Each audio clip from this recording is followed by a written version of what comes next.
Tenho. Eternit?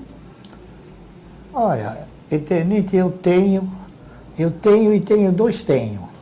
Tenho vontade de cair fora. Porque ela não é mais o mesmo papel que quando eu comprei há 10, 15 anos atrás. Grupo Ultra? Grupo Ultra também não tenho mais. Porque eu tenho ações da Vibra e tenho ações da Raizen e tenho ações da Cosan. Grupo Ultra, Cosan e Vibra, as três, deve ter mais ou menos uns 23 mil postos de gasolina, dos quais a menor é o Grupo Ultra. O Grupo Ultra eu tenho por um acidente. Eu tinha ações de uma empresa chamada Ipiranga Distribuidora, que o Grupo Ultra comprou e eu acabei ficando com as ações do Grupo Ultra, quando ela ainda distribuía um bom dividendo. Mas o Grupo Ultra, ela sofreu uma crise de miopia impressionante, porque eles começaram a desviar os investimentos naquilo que eles mais sabem fazer. Então, o que eles fizeram? Investiram numa empresa chamada Oxiteno, dos quais eles não tinham expertise, não é isso? Investiram também na compra de uma rede de lojas de farmácia, chamada Extra Farma. E na época nós chegamos a comentar, falar, poxa, vocês estão desviando o foco, né? Eu acho que isso não vai dar certo. E não deu certo. Então, por essa razão, eu caí fora do Grupo Ultra e fui acondicionando outras ações de outras empresas que pudessem estar no setor com mais objetividade e com mais segurança. E a IRB é uma empresa de resseguros, que eu estou com ela em carteira. Perdendo, mas estou com ela em carteira. Itaúsa? Itaúsa eu vendi porque ela deixou de ser um papel que distribui bons dividendos. Porque as pessoas não... Talvez eu seja um profissional muito preocupado com detalhes. Tá certo? Então, por exemplo, a Itaúsa foi uma empresa que surgiu no mercado, eu não me lembro de que ano, na década de 70, 80, e ela é a dona do Banco Itaú.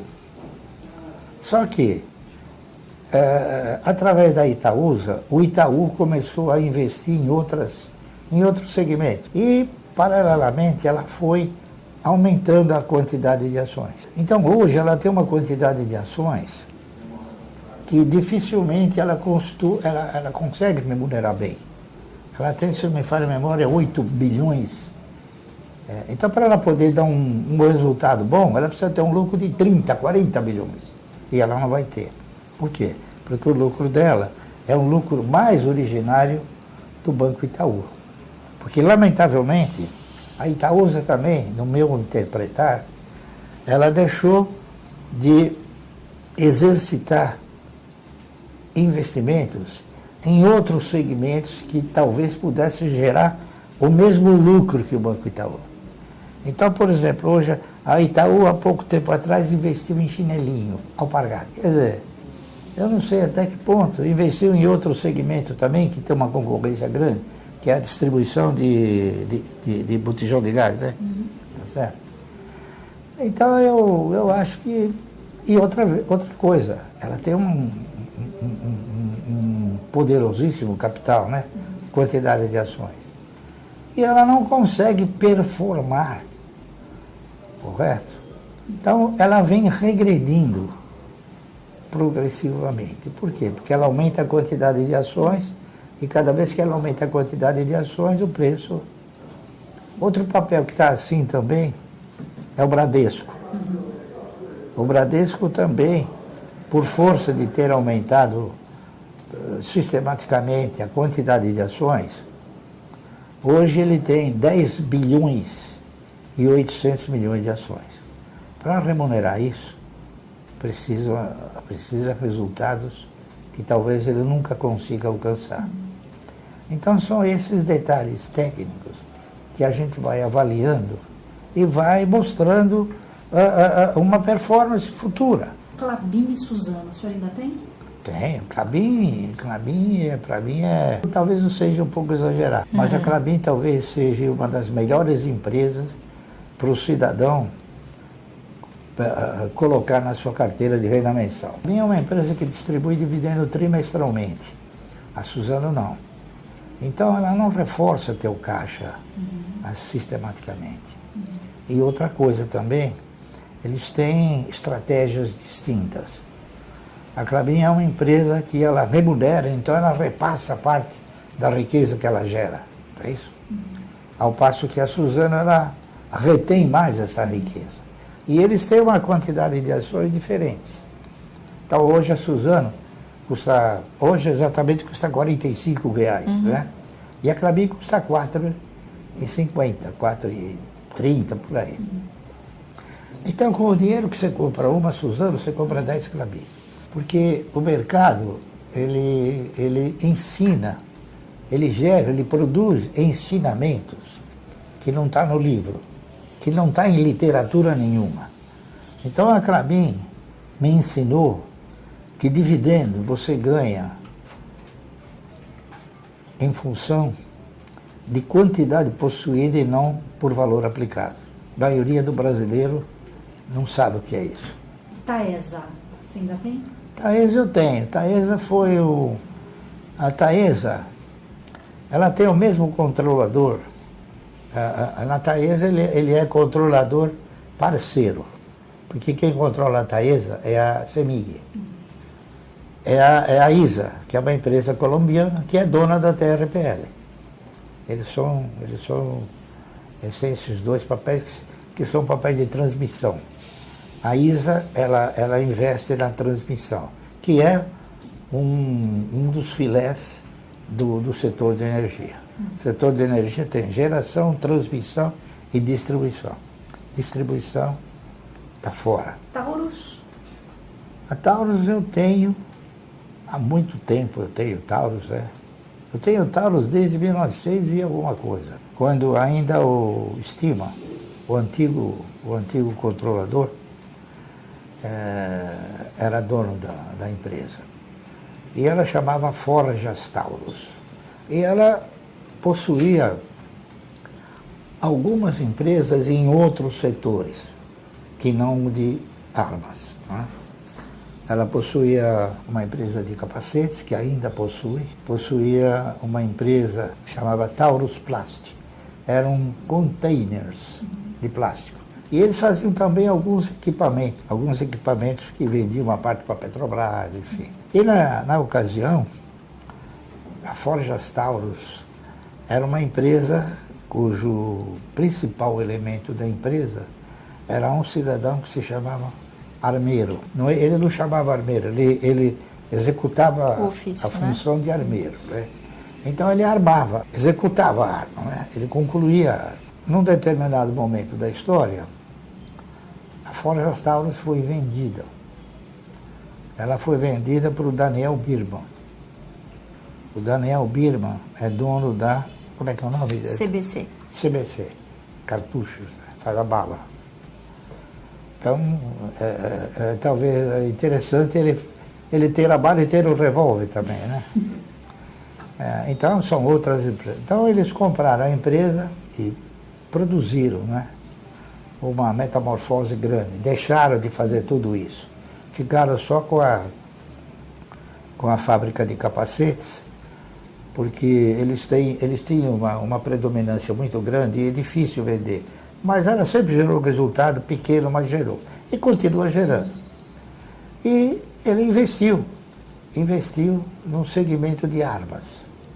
E mudou o nome da empresa. Não é mais Forjas Taurus. É Taurus Armas. E o que eu posso te dizer é o seguinte. Eu estive agora em abril visitando a fábrica.